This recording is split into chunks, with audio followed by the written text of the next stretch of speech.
A stroke really isn't on your radar until it comes close, until it happens to someone that you love. And then when a stroke happens, people are often not aware of the extent of the impact of a stroke. Whether it's a small stroke or a big stroke, a stroke is a life-changing event for the patient, but also for the family. Yes, the patient goes through rehab. They need to learn how to walk again, to talk again, but oftentimes we forget that family members go through as much of a traumatic event. But there is a huge grieving process that families go through. Grieving a life that you anticipated to have in future.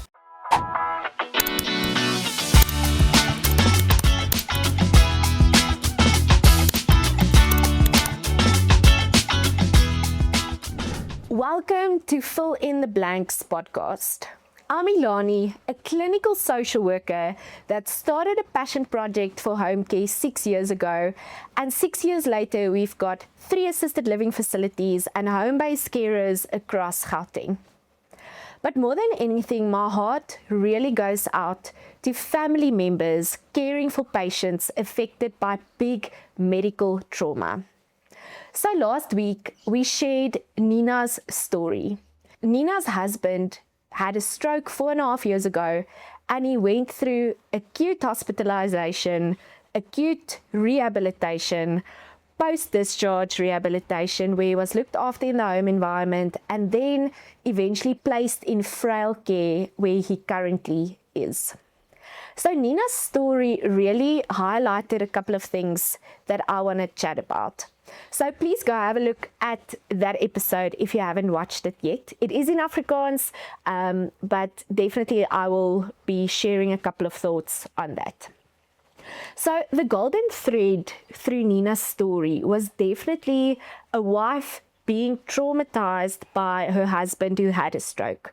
So I think, like Nina said initially, a stroke really isn't on your radar until it comes close, until it happens to someone that you love. And then when a stroke happens, people are often not aware of the extent of the impact of a stroke. And one thing I do want to highlight today is whether it's a small stroke or a big stroke, a stroke is a life-changing event for the patient, but also for the family.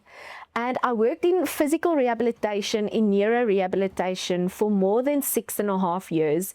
And what I saw was, yes, the patient goes through rehab. They need to learn how to walk again, how to talk again. Some of them need to learn how to eat again and to rebuild their lives after a stroke. But oftentimes we forget that family members go through as much, if not more, of a traumatic event when their loved one had a stroke. Something that Nina definitely highlighted was that there is a huge grieving process that families go through.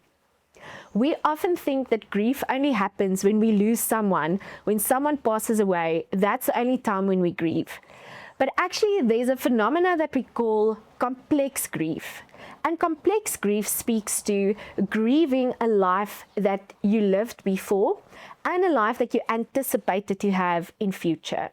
And that means that your loved one can still be alive, but you are grieving the life that you had before.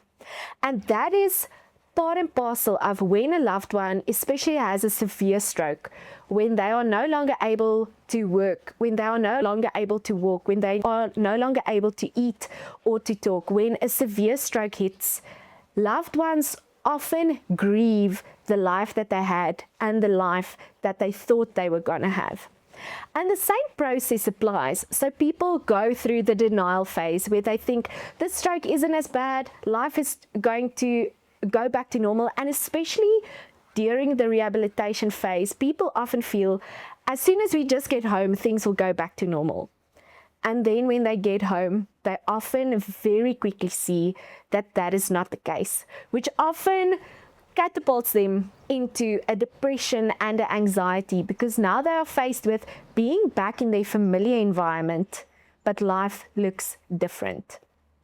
After the depression and the anxiety, there's really a process of then coming to the acceptance phase. And when Nina is 4.5 years later, she only recently came to a point where she actually accepted how much her life has changed. So I also just want to say there's no timeline. Often people will tell loved ones, just go on with your life. You need to accept that this is the truth and the reality now. Just find a way to move on. But today I want to highlight that there's no way to put a time frame on grief. So whoever is watching this in a similar situation, if it's been a couple of months, even a couple of years, and you are still struggling to rebuild after your loved one has had a stroke, I want to tell you that that is okay. I do also just want to say, like Nina said in her podcast, there's something to be said about intentionally rebuilding your life. And I think that is something that we used to tell families often while I worked in rehab, was you cannot go back to life the way it was, but there is an element where you need to rebuild your life. And that means coming to terms with the reality. So every person who sustained a stroke, their life will look different afterwards. So some of them can resume life to an extent, some of them can resume life to a great extent, but it's still never the same.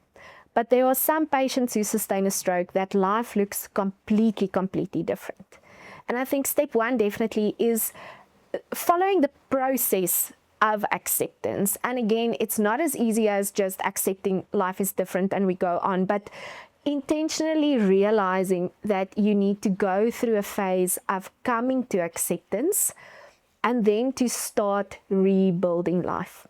So often loved ones go through a major process of role changes as well. So if you listen to Nina's podcast, you could easily pick up that there was a great element of role changes where herself and her husband used to run a business together. Now Nina is responsible to run that business by herself. Where they used to have family braais, they used to travel quite often. Now Nina needs to go visit her husband who's in frail care.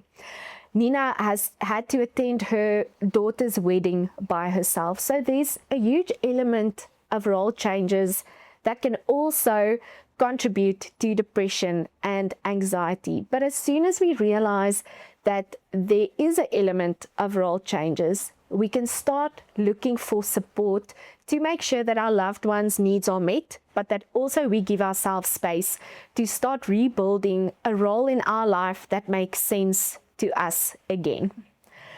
The emotional, the psychological, the social impact of someone sustaining a stroke is far-reaching.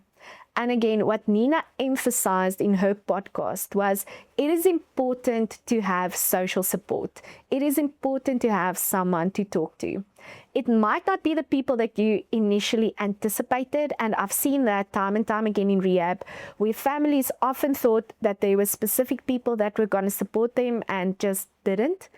But if you open your heart and you actively go look for support, I'm telling you, there are people willing and ready to walk this journey with you. But social support is probably one of the key elements to rebuilding life. So reach out. If you need to go see a psychiatrist, a psychologist, a social worker, find a support group, find someone who's been through a similar situation to you when your loved one has had a stroke. That can make such a huge difference in rebuilding your life. In the end, a stroke is no joke, like that neurologist said. And that phrase has stayed with me for the last 10 years. That phrase has stayed with me. There's something to be said about rebuilding intentionally, but understanding that you can't do it alone.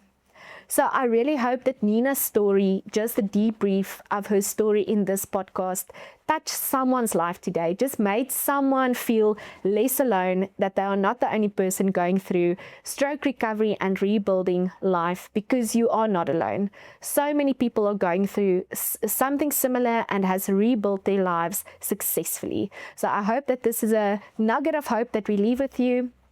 This is Ilanie from Fill in the Blanks podcast, where we make a difference in families' lives going through emotional and medical trauma.